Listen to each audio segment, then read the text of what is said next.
ಎಲ್ಲರಿಗೂ ನಮಸ್ಕಾರ ಸ್ನೇಹಿತರೆ. ನಾನಿವತ್ತು ನಿಮಗೆ ಸಿ ಬಾಕ್ಸ್ ಪೋರ್ಟಲ್ನಲ್ಲಿ ಆಂತರಿಕ ದೂರು ನಿವಾರಣಾ ಮಹಿಳಾ ಸಮಿತಿಯನ್ನು ರಚಿಸಿ ಅದನ್ನು ಯಾವ ರೀತಿ ಅಪ್ಲೋಡ್ ಮಾಡಬೇಕು ಅನ್ನೋದ್ರ ಬಗ್ಗೆ ಸಂಪೂರ್ಣವಾದ ಮಾಹಿತಿನ ತಿಳಿಸ್ಕೊಡ್ತೀನಿ. ಮೊದಲಿಗೆ ಗೂಗಲ್ ಕ್ರೋಮ್ ವೆಬ್ ಬ್ರೌಸರ್ನಲ್ಲಿ ಸಿ ಬಾಕ್ಸ್ ಪೋರ್ಟಲ್ ಅಂತ ಟೈಪ್ ಮಾಡಿ. ಸೊ ಅದರಲ್ಲಿ ಮೊದಲಿಗೆ ಬರುವಂತಹ ಆಪ್ಷನ್ ಮೇಲೆ ಕ್ಲಿಕ್ ಮಾಡ್ಕೊಳ್ಳಿ.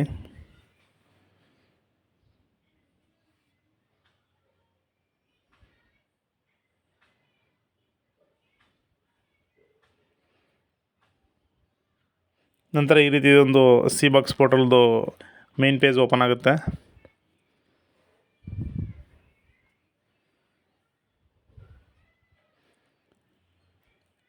ಸೊ ಇದರಲ್ಲಿ ಲಾಗಿನ್ ಆಪ್ಷನ್ ಮೇಲೆ ಕ್ಲಿಕ್ ಮಾಡ್ಕೊಳ್ಳಿ.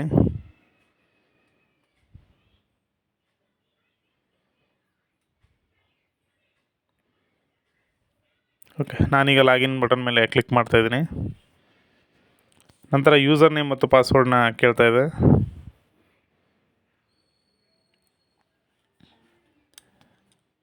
ನಾನೀಗ ನಮ್ಮ ಗ್ರಾಮ ಪಂಚಾಯತಿದು ಯೂಸರ್ ನೇಮ್ ಮತ್ತು ಪಾಸ್ವರ್ಡ್ನ ಎಂಟ್ರಿ ಮಾಡ್ತಾಯಿದ್ದೀನಿ.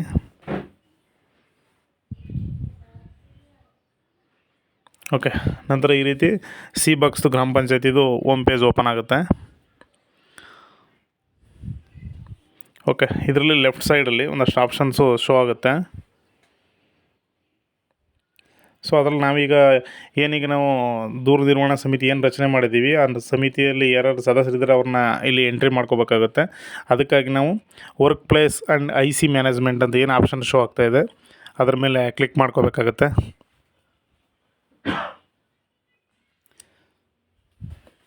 ಸೊ ನಂತರ ಅದರಲ್ಲಿ ಆ್ಯಡ್ ಸಬ್ ಡಿಸ್ಟಿಕ್ IC ಅಂತಿದೆ.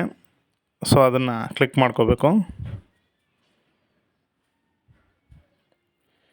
ಓಕೆ, ನಂತರ ಈ ರೀತಿ ಒಂದು ಪೇಜ್ ಓಪನ್ ಆಗುತ್ತೆ.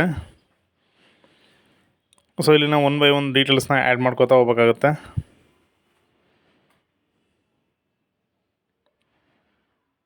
ಓಕೆ, ಕೆಳಗಡೆ ಟೈಟಲ್ ಬಂದು IC ಚೇರ್ಮನ್ ಅಂತಿದೆ.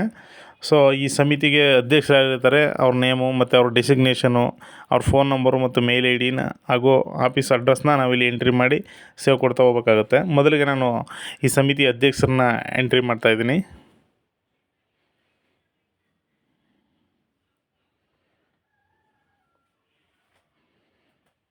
ಓಕೆ, ಡೆಸಿಗ್ನೇಷನ್ ಬಂದವರು ಗ್ರಾಮ ಪಂಚಾಯತಿಲಿ ಯಾವ ಡೆಸಿಗ್ನೇಷನಲ್ಲಿ ಇರ್ತಾರೆ ಆ ಡೆಸಿಗ್ನೇಷನ್ನೇ ಎಂಟ್ರಿ ಮಾಡ್ಕೊತಾ ಹೋಗ್ಬೇಕಾಗುತ್ತೆ. ಇಲ್ಲಿ ಉದಾಹರಣೆಗೆ ಅವರು ಗ್ರಾಮ ಪಂಚಾಯತಿ ಅಧ್ಯಕ್ಷರಾಗಿದ್ದರೆ ಇಲ್ಲೂ ಕೂಡ ಅಧ್ಯಕ್ಷರು ಅಂತ ಎಂಟ್ರಿ ಮಾಡಬೇಕು.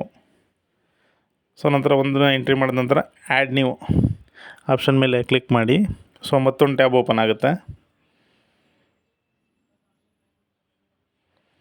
ಓಕೆ, ಈಗ ಪ್ರೆಸಿಡೆಂಟ್ ಏನಿದೆ ಅವ್ರನ್ನ ಎಂಟ್ರಿ ಮಾಡಿದ್ದೀವಿ. ನಂತರ ಆ ಸಮಿತಿಲಿ ಯಾರ್ಯಾರು ಸದಸ್ಯರು ಬರ್ತಾರೆ ಅವ್ರನ್ನ 1 by 1 ಎಂಟ್ರಿ ಮಾಡ್ಕೊತಾ ಹೋಗ್ಬೇಕಾಗುತ್ತೆ. ಓಕೆ, ನಾನು ಸೆಕೆಂಡ್ ಒಂದು ಕೂಡ ಹಂಗೆ ಎಂಟ್ರಿ ಮಾಡಿದ್ದೀನಿ. ಈ ಸಮಿತಿಯಲ್ಲಿ ಮಹಿಳಾ ಸದಸ್ಯರಿಗೆ ನಾವು ಜಾಸ್ತಿ ಆದ್ಯತೆ ಕೊಡಬೇಕಾಗುತ್ತೆ. ಸೊ ಹಾಗೆ ಇಲ್ಲಿ ಒಬ್ಬರು ಕಾನೂನು ತಿಳ್ಕೊಂಡಿರೋಂಥವ್ರು ಒಬ್ರು ಇರಬೇಕಾಗತ್ತೆ. ಸೊ ಅದಕ್ಕೋಸ್ಕರ ನಾವು ಗ್ರಾಮ ಪಂಚಾಯತಿ ವ್ಯಾಪ್ತಿಯಲ್ಲಿ ಇರುವಂತಹ ಒಬ್ಬರು ವಕೀಲರನ್ನು ಕೂಡ ನಾವು ಈ ಸಮಿತಿಗೆ ಆ್ಯಡ್ ಮಾಡ್ಕೋಬೇಕಾಗತ್ತೆ.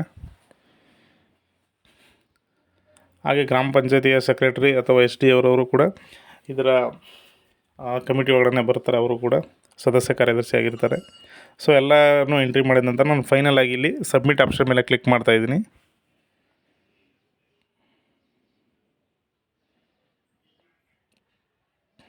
ಓಕೆ, ಈಗ ಎಷ್ಟೋ ಜನ ನಾನೀಗ ಸೇವ್ ಮಾಡಿದ್ದೀನಿ.